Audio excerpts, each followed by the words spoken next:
মুক্তিযুদ্ধ করেছি, বঙ্গবন্ধুর হত্যার প্রতিবাদ করেছি, কিন্তু এরকম অসভ্য সরকার দেখি নাই যে কারো কোথায় প্রতিনিধি এলে কথা বলতে এলে তাদের দরজায় থেকে প্রতিনিধিদের গ্রেফতার করে নিয়ে যায়। ইতিহাস যদি লিখতে হয় শেখ মুজিবুর রহমানের নাম থাকবে। যে আওয়ামী লীগ আছে সেই আওয়ামী লীগ, যার নেতা ছিলেন শেখ মুজিবুর রহমান, কিন্তু না, এক নেতা এক দেশ, বঙ্গবন্ধুর বাংলাদেশে।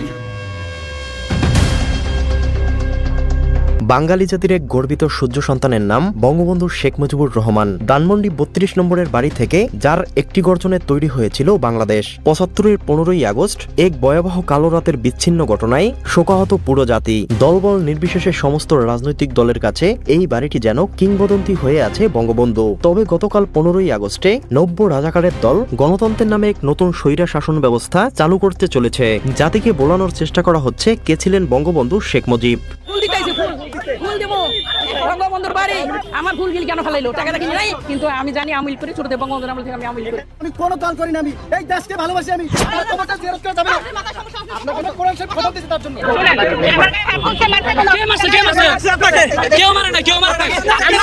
চলতি বছরের ৫ই ফেব্রুয়ারি নব্য রাজাকাররা ৩২ নম্বরে চালিয়েছিল বোলডোজার কর্মসূচি। ভেঙে ফেলা হয় বঙ্গবন্ধু শেখ মুজিবুর রহমানের বাড়ি। আনন্দ উল্লাসে মেতেছিল নব্য রাজাকাররা। সেখানেই মব সৃষ্টিকারীদের সঙ্গে অংশ নিয়েছিল সিদ্দিক নামে এক ব্যক্তি। প্রকৃতির কি নির্মম পরিহাস! মাত্র ৬ মাসের ব্যবধানে সেই মব তার দিকেই ছুটে আসলো।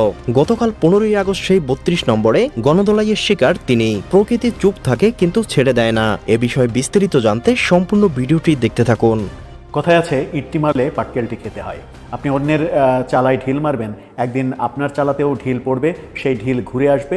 সেটাই প্রকৃতির নিয়ম, এবং সেই নিয়ম আপনার জীবদ্দশাতেই আপনাকে ভোগ করতে হবে।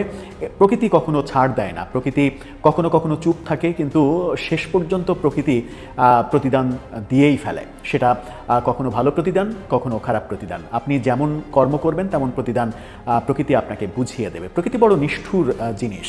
আমরা বাংলাদেশে গত ১ বছর ধরে যে মব নিয়ে কথা বলছি, এবছরেরই ফেব্রুয়ারির ৫ তারিখে আমরা দেখেছি ৩২ নম্বরে বঙ্গবন্ধুর বাড়ি মব করে অনেকটা সরকারি পৃষ্ঠপোষকতায় সরকারি বুলডোজার নিয়ে এসে গুড়িয়ে দেওয়া হয়েছে। এবং সেই গুড়িয়ে দেওয়ার সময় বেশ কয়েকজনের কর্মকাণ্ড বেশ ভাইরাল হয়েছিল। অনলাইনে বেশ কয়েকজন তো সরব ছিলেন, প্রতিনিয়ত লোক সাপ্লাই, বুলডোজার সাপ্লাই এগুলো দিচ্ছিলেন, লাইভ করে করে দিচ্ছিলেন। সেরকম কর্মকাণ্ড যেমন দেখেছি, তেমনি ভাইরাল সিদ্দিকের নাম নিশ্চয়ই আপনাদের স্মরণ আছে। ভাইরাল সিদ্দিক এক হুজুর, তিনি নিজেকে ঘোষণা দিয়েছিলেন যে এই ৩২ ভাঙার সর্বাধিনায়ক তিনি। সেখানে উন্মত্ত নৃত্য করতে তাকে দেখা গিয়েছে, এবং আরও অনেক কিছু করেছিলেন। কি করেছিলেন সেগুলো নিয়ে তো আলোচনা করবই। এবং তার পরিপ্রেক্ষিতে আমরা দেখলাম যে ৬ মাস না যেতেই সেই মব তার দিকে ঘুরে আসলো এবং তাকে তাড়া করলো, তাকে গণধোলাই দিল এবং পুলিশে সোপর্দ করলো। সেই ৩২ নম্বরেই এবার গতকালকে তিনি মবের শিকার হলেন। কেন এই মানে জুলাই যোদ্ধা দাবি করা এই হুজুর মবের শিকার হলেন? তিনি তো ৩২ ভাঙার সর্বাধিনায়ক ছিলেন, তাহলে তার উপরে মব তেড়ে আসলো কেন? একটু বোঝার চেষ্টা করব। সাথে এই ১৫ আগস্টকে কেন্দ্র করে যা কিছু হলো, তার ঘটনাটা অন্যরকমও হতে পারতো কিনা, অন্যরকম হলে কেমন হতো, সেগুলো একটু বুঝে ওঠার চেষ্টা করবো এই ভিডিওতে। দর্শক, বলছিলাম মবের কথা। আপনি মব করলে মব একসময় আপনাকেও আক্রমণ করবে, এটাই বাস্তবতা, এটাই প্রকৃতির নিয়ম। তেমনটাই হলো ভাইরাল সিদ্দিকের ব্যাপারে। ভাইরাল সিদ্দিক এই বছরের ৫ ফেব্রুয়ারি বঙ্গবন্ধুর বাড়ি ভাঙার সময় বলেছিলেন যে প্রতিটি ইট প্রতিটি ইটে সোয়াব রয়েছে। মানে একটা ইট ভাঙলে একটা নেকি নাকি 10টা নেকি তিনি বলেছিলেন। অর্থাৎ ইট একটা সরাতে পারলেই নেকি, যে কোনোভাবে ইট সরাতে পারলেই নেকি। তিনি নেকি কামাই করতে গিয়েছিলেন তিনি, এবং সেখানে ঘোষণা দিয়েছিলেন, মিডিয়াতে বহু কথা বলেছিলেন তিনি। তার নাচ ভাইরাল হয়েছিল, তার কথা ভাইরাল হয়েছিল, ইট ভাঙলে সোয়াব হবে, নেকি কামাই করা যাবে, সেই কথা ভাইরাল হয়েছিল। নিজেকে ৩২ ভাঙার সর্বাধিনায়ক দাবি করেছিলেন। কিন্তু হঠাৎ করে গতকালকে ৩২-এ কী হলো যে তিনি ৩২-এ গেলেন আর মবের শিকার হলেন। ৩২-এ যে মব বাহিনী উপস্থিত ছিল, সেই মব বাহিনী ভাইরাল সিদ্দিককে তাড়া করলো, এবং এমনই তাড়া, মানে স্বাভাবিক তাড়া না, তেড়ে পেড়ে একেবারে মসজিদের মধ্যে ঢুকেও রক্ষা পাননি তিনি। তাকে বেদম প্রহার করা হয়েছে। বারবার বলার চেষ্টা করেছেন, আমি বিএনপি করি, আমাকে মারছো কেন? কিন্তু কেউ কোনো কথা শোনেনি, কেউ আসলে বিশ্বাস করেনি যে সে বিএনপি করে। কেন? কদিন আগেও তো আমরা ছাত্রদলের যে সমাবেশ হলো গত 3 তারিখে, সেখানেও তার উপস্থিতি দেখেছিলাম, এনসিপির সমাবেশেও তার উপস্থিতি দেখেছিলাম। সাংবাদিকরা যখন প্রশ্ন করেছিল যে এনসিপির সমাবেশ থেকে আবার বিএনপির সমাবেশে এসেছেন, এখানে আপনি কি করছেন, তখন বীর দর্পে বলেছেন আমি তো বিএনপি করি, আমি তো একেবারে জন্ম থেকে বিএনপি করি, আরও কি যেন বলেছিলেন। অর্থাৎ তিনি নিজেকে বিএনপি হিসেবে দাবি করেছেন একাধিকবার একাধিক জায়গায়। কিন্তু মুশকিল যেটা হয়েছে সেটা হচ্ছে সামাজিক যোগাযোগ মাধ্যমে তার আরেকটা ভিডিও ভাইরাল হয়েছে। ভিডিওটা সম্ভবত অনেক আগের ভিডিও।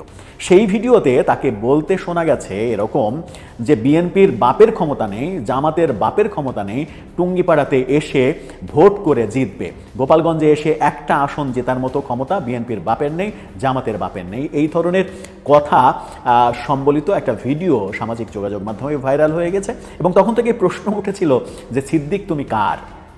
প্রশ্নের সমাধান হয়নি। অবশেষে গতকালকে 32-এ যখন চূড়ান্ত মবের শিকার হলেন, বেদম পিটনি খেলেন, তখন বোঝা গেল যে এই ভাইরাল সিদ্দিক আদতে বিএনপির না। সে একটা সময় আওয়ামী লীগের ছিল, আওয়ামী লীগ করছিল। 5 আগস্টে আওয়ামী লীগের পতনের পরে ভোল পাল্টে সে বিএনপি সাজার চেষ্টা করেছে এবং 32 নম্বর বাড়ি ভেঙে সেই কৃতিত্ব দাবি করে একটা মহানায়ক সাজার চেষ্টা করেছে, যার প্রতিদান সে পেয়েছে। গত 1 বছরে বহু আলোচনা হয়েছে, মবকে কেন থামানো হচ্ছে না, মবকে কেন পৃষ্ঠপোষকতা দেওয়া হচ্ছে। এই যে 1 বছর 7 দিন 8 দিন পার হয়ে গেল এই সরকারের, এখনো মব চলছে।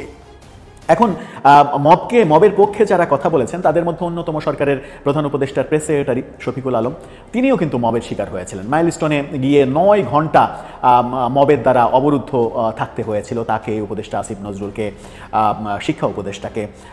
সেই 9 ঘন্টা অবরুদ্ধ থাকার পরেও, মবের শিকার হওয়ার পরেও তিনি বলেছিলেন যে আমাকে 9 ঘন্টা অবরুদ্ধ করে রাখা হয়েছিল, এতে আমি কষ্ট পাইনি। আমার ভালো লাগার জায়গা হচ্ছে কোনো রকমের বল প্রয়োগ না করে, শক্তি প্রয়োগ না করে আমরা ওখান থেকে চলে আসতে পেরেছি। তার মানে মবকে আপনি যখন পৃষ্ঠপোষকতা দিচ্ছেন, মবকে যখন কোলের মধ্যে আদর করছেন, তখন মব আপনার দিকে একসময় ধেয়ে যাবে, এই বাস্তবতা অলরেডি প্রমাণ হতে শুরু করেছে। তাহলে প্রশ্ন হচ্ছে যে এই 15 তারিখে এসে, 15 আগস্টে এসে 32 নম্বরে আবার নতুন করে মবের আয়োজন কেন করা হলো? সেখানে ডিজে পার্টি করা হলো, উল্লম্ফন দেখা গেল, বহু কিছু দেখা গেল। আনন্দ প্রকাশ করতেই পারেন, একজন শোক প্রকাশ করবে, আপনি আনন্দ প্রকাশ করবেন, এটা করতেই পারেন, এটা আপনার নাগরিক অধিকার। যেমন 15 আগস্টে জাতি এমনিতেই দ্বিধাবিভক্ত। বিএনপি চেয়ারপারসন খালেদা জিয়ার জন্মদিন পালন করে, আওয়ামী লীগ জাতীয় শোক দিবস পালন করত। আওয়ামী লীগের জন্য এটা শোকের দিন, বিএনপির জন্য এটা খুশির দিন। তো শোক এবং খুশি যদি ইন্ডিভিজুয়ালি আলাদা আলাদাভাবে শান্তিপূর্ণভাবে পালন করে তাহলে কিন্তু সমস্যা হয় না। সমস্যা হচ্ছে যে একজনেরটা নিয়ে আরেকজন যখন বাড়াবাড়ি করতে যাবে। এখন হয়তো আওয়ামী লীগের সময় খারাপ, তাই আওয়ামী লীগের ওপরে সেই বাড়াবাড়ির প্রতিক্রিয়াটা পড়ছে। এরপরে যখন আওয়ামী লীগ আবার সময় সুযোগ পাবে তখন আওয়ামী লীগ ঠিক একই কাজটা করবে। এটাই আমাদের রাজনীতির কালচার হয়ে গেছে। এখন একটা খবর সামাজিক যোগাযোগ মাধ্যমে বেশ প্রচার হচ্ছে যে বঙ্গবন্ধুর এই শোকের যে পোস্ট, ফেসবুকে পোস্ট, এরই মাঝে লক্ষ লক্ষ পোস্ট সামাজিক যোগাযোগ মাধ্যমে দেখা যাচ্ছে এবং কেউ কেউ বলার চেষ্টা করছেন যে এখন পর্যন্ত 27 লক্ষ এরকম পোস্ট করেছে এবং সেখানে কোটি কোটি রিয়্যাক্টের ঘটনা ঘটেছে। 27 লক্ষতে প্রায় তা বলার চেষ্টা করছে সব পোস্ট মিলিয়ে 27 কোটিরও বেশি শোকের যে কমেন্ট কিংবা রিয়াকশন এগুলো পড়েছে। হয়তো আওয়ামী পক্ষই এগুলো প্রচার করার চেষ্টা করছে, আমি এতটা ধরলাম না। কিছু হলেও তো ঘটেছে। একটা মানে ভার্চুয়াল বিপ্লব যে ঘটে গেছে সেটা কিন্তু লক্ষ্য করা যায়। কেন ঘটলো? বাংলাদেশের যে সকল, আমি যদি সাংস্কৃতিক অঙ্গনের তারকাদের ধরি, বিভিন্ন সাংবাদিক, বিভিন্ন শ্রেণী পেশা, সাধারণ মানুষ যারা আওয়ামী লীগ করেন না, এই মানুষগুলো কেন ফেসবুকে এত উদ্বুদ্ধ হলেন? কেন ফেসবুকে শোক প্রকাশ করতে কিংবা বঙ্গবন্ধুর ছবি পোস্ট করতে, 2 লাইন লিখতে কেন উদ্বুদ্ধ হলেন? এই উদ্বুদ্ধ হওয়ার পেছনে কি কারণ 14 আগস্ট রাত থেকে সারা রাত এবং 15 আগস্ট সারা দিন 32 নম্বরে যে বাড়াবাড়ি করা হলো, সেই বাড়াবাড়ির একটা নীরব প্রতিবাদ যে আমাদের কিছুই করার নেই, তোমরা তোমাদের বাড়াবাড়িটা করো, যেহেতু তোমাদের ক্ষমতা আছে তোমরা করো, কিন্তু আমরা নীরবে এর প্রতিবাদ জানাচ্ছি যে এটা ঠিক হয়নি। আমার কেন যেন মনে হয়েছে যে এই 14 আগস্ট রাত থেকে 15 আগস্ট এই সময়টা যদি 32 নম্বরে এই বাড়াবাড়ির ঘটনাটা না ঘটতো তাহলে ফেসবুকের এই বিপ্লবটা হতে পারতো না। ফেসবুকের এই বিপ্লবটা কিন্তু একটা ভয়াবহ বার্তা যে যারা আওয়ামী লীগ করে না, সাধারণভাবে বঙ্গবন্ধুকে ভালোবাসে, মুক্তিযুদ্ধকে ভালোবাসে, মুক্তিযুদ্ধকে ওন করে, তারা যখন নিজেদের ভয় কাটিয়ে প্রকাশ্যে এসে এই ধরনের পোস্ট করছে এবং সেই পোস্টকে কেন্দ্র করে নানা ধরনের হুমকি ধামকিও দেয়া হচ্ছে। বিভিন্ন জন একে দেখে নেব, ওকে দেখে নেব, পোস্ট ডিলিট না করলে খবর আছে, এরকমও করা হচ্ছে।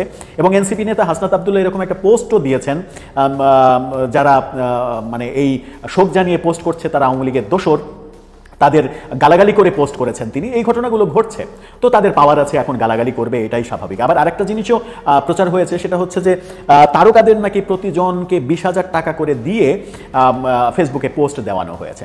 আমার কাছে ব্যাপারটা মানে একজনের কথা ভেবে হাস্যকর মনে হয়েছে। সেটা হচ্ছে যে আমি দেখলাম ফেসবুক ঘেটে যে শাকিব খানও শোক জানিয়ে পোস্ট দিয়েছেন। তো শাকিব খানের অর্থনৈতিক আকাল এমন পর্যায়ে চলে গেল যে মাত্র 20,000 টাকায় তিনি একটা ফেসবুক পোস্ট দিচ্ছেন। যদি এরকম আকাল হয় তাহলে চলুন না আমরা একটা গণত্রাণের ব্যবস্থা করি, গণত্রাণ তুলে এই শিল্পীদের, যারা দুস্থ শিল্পী, যারা 20,000 টাকায় ফেসবুক পোস্ট দিচ্ছে, অন্যদের কথা বাদ, আমি শাকিব খানের কথা বলছি, কিংবা সামর্থ্যবান একেবারে সমাজের উচ্চবিত্ত শ্রেণী বিলং করেন যারা, তারা যদি 20,000 টাকায় পোস্ট দেন, 20,000 টাকা দিয়ে তাদেরকে যদি পোস্ট দেওয়ানো যায়, তাহলে তো খুব কম টাকা লগ্নি করেই এই কাজটা করা সম্ভব। মানে প্রচারগুলো কিভাবে, কোন ধরনের প্রচার করলে ব্যাপারটা পক্ষে আসবে, ব্যাপারটা বিপক্ষে যাবে, এই হিতাহিত জ্ঞানগুলো বোধহয় আমরা হারিয়ে ফেলেছি। সব মিলিয়ে আমার কেন যেন মনে হচ্ছে যে এই মানে 32 নম্বরে 14ই আগস্ট রাত থেকে 15ই আগস্ট সারাদিন, মানে 24 ঘন্টারও বেশি সময় ধরে যে মবের ঘটনাগুলো আমরা দেখলাম এবং পুলিশ নিষ্ক্রিয় থাকলো, সেটার কারণেই এই সামাজিক যোগাযোগ মাধ্যমের এই বিপ্লবটা সংগঠিত হয়েছে। যদি সেই বাড়াবাড়িটা না হতো তাহলে সামাজিক যোগাযোগ মাধ্যমে এই ধরনের মানে প্রতিবাদের বিপ্লবটা ঘটতো না, সবাই চুপচাপ থাকতো, নীরবে নিভৃতেই থাকতে চাইতেন সবাই। কিন্তু তারা হয়তো ফুঁসে উঠেছেন, তারা এগুলো সহ্য করতে পারেননি বলেই ব্যাপারটা হয়েছে। কিন্তু আসলে কি হওয়া উচিত ছিল সরকারের পক্ষ থেকে কিংবা রাজনৈতিক দলগুলোর পক্ষ থেকে? একটা ব্যাপার হতে পারতো, সেটা হচ্ছে যে মানে সরকার সিদ্ধান্ত নিয়েছে যে 32 নম্বরে কাউকে যেতে দেবে না, খুবই ভালো কথা। তো 32 নম্বরের রাস্তাটা দুই দিক থেকে বন্ধ করে দিয়ে আইন শৃঙ্খলা রক্ষাকারী বাহিনী দুই দিকে দাঁড়িয়ে যাবে, কাউকে সেখানে ঢুকতে দেবে না, হয়ে গেল, মিটে গেল, সব খেলা শেষ। এর জন্য ওখানে আয়োজন করে মব তৈরি করতে হবে, ওখানে ডিজে পার্টি করতে হবে, এই যে অসম্মানজনক ব্যাপারগুলো, একজন ব্যক্তি, সেই ব্যক্তি যিনি কিনা এই দেশের স্বাধীনতার মানে স্বাধীনতা যার হাত ধরে এসেছে, যে দেশের মুক্তির সংগ্রামের মানে নেতা যিনি, তিনি যার হাত ধরে স্বাধীনতা এসেছে, তার মৃত্যু দিনে এইরকম মানে এক ধরনের নষ্টামি করে কি বার্তা আমরা জাতিকে দিচ্ছি?